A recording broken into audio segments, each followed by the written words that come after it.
दोस्तों, हमारी नींद हम सबको बहुत ज़्यादा प्यारी होती है और हो भी क्यों ना, आखिर अच्छी नींद हमारी सेहत के लिए बहुत ज़्यादा ज़रूरी होती है। अच्छी नींद लेने से हमारे शरीर की थकान दूर होती है, हमारा तनाव कम होता है और इसके अलावा इसके मल्टीपल हेल्थ बेनिफिट्स हैं। लेकिन आज के टाइम पर हमारी नींद को लेकर एक गलत आदत तेज़ी से बढ़ते जा रही है। तो इसीलिए आज के इस वीडियो में मैं हमारी नींद को लेकर कुछ ज़रूरी चीज़ें शेयर करने वाला हूँ।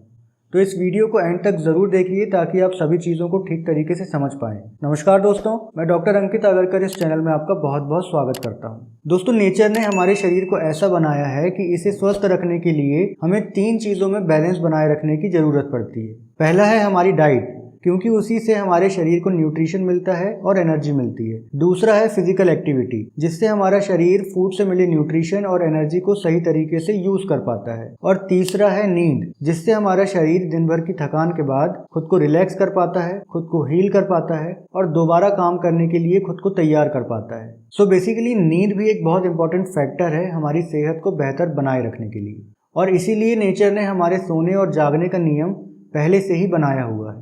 तो चलिए सबसे पहले हम नेचर के इस नियम को समझ लेते हैं। तो देखिए, हमारे शरीर की जो स्लिप वेक साइकिल होती है वो नेचुरल होती है और हमारी स्लिप वेक साइकिल को अफेक्ट करती है हमारी सर्कैडियन रिदम।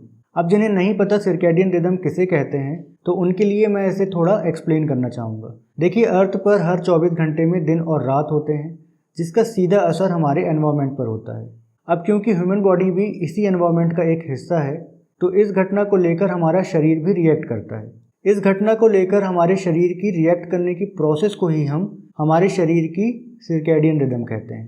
ये सर्कैडियन रिदम अर्थ पर मौजूद हर लिविंग थिंग्स जैसे कि प्लांट्स, एनिमल्स और ह्यूमंस में पाई जाती है। अब बात आती है कि हमारा शरीर इस पर कैसे रिएक्ट करता है। तो होता ये है कि इसका सबसे ज़्यादा असर हमारी स्लिप वेक साइकिल पर होता है, यानी हमारे सोने और उठने की टाइमिंग अर्थ पर हर 24 घंटे में होने वाले दिन और रात की रिदमिक साइकिल पर डिपेंड करती है। और इसीलिए जैसे ही सूरज उगता है और सुबह होती है, तो हमारे शरीर को जागने और एक्टिव होने का सिग्नल मिलता है, और जैसे ही सूरज डूबता है और रात होती है, तो हमारे शरीर को सोने और रेस्ट करने का सिग्नल मिलता है। ये सिग्नल हमें हमारे ब्रेन से मिलता है।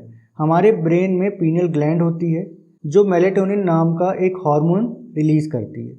यही हार्मोन हमें स्लीपीनेस फील करवाता है। जब डार्कनेस ज़्यादा होती है और बॉडी को लाइट का एक्सपोजर नहीं मिलता, उस टाइम मेलेटोनिन नाम का ये हार्मोन सिक्रीट होता है और हमें नींद आने लगती है। लेकिन जब लाइट तेज़ होती है तो इस मेलेटोनिन का सिक्रीशन ब्लॉक होता है और हमें नींद नहीं आती।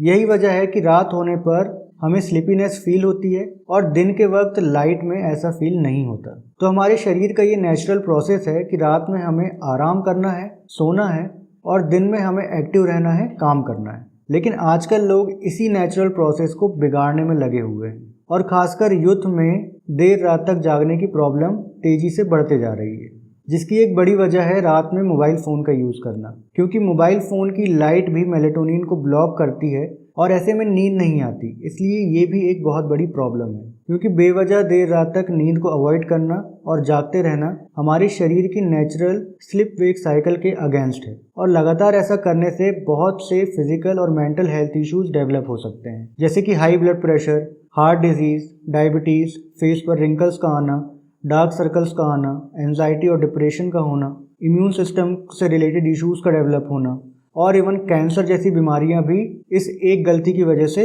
हो सकती हैं। और इसलिए नींद को लेकर अक्सर कुछ चीज़ें रेकमेंड की जाती हैं, जैसे कि एक अडल्ट व्यक्ति को 7 से 8 घंटे सोना चाहिए, सुबह सनराइज के बाद तक सोते नहीं रहना चाहिए, और रात में डिनर और सोने के टाइम के बीच कम से कम 2 घंटे का फासला होना चाहिए। बहुत से लोग इस चीज़ को लेकर भी कंफ्यूज होते हैं कि सोने के लिए बेस्ट टाइमिंग क्या होना चाहिए। तो देखिए, सोने के लिए रात में 10 से 12 बजे के बीच का टाइम बेस्ट होता है, और उठने के लिए सुबह 6 से 8 बजे के बीच का टाइम बेस्ट होता है। अब अपने हिसाब से आप इनमें से अपने लिए 7 से 8 घंटे निकाल लीजिए और फिर उस रूटीन को हमेशा फॉलो कीजिए, ताकि आप बहुत से हेल्थ प्रॉब्लम्स से खुद को बचा पाएँ।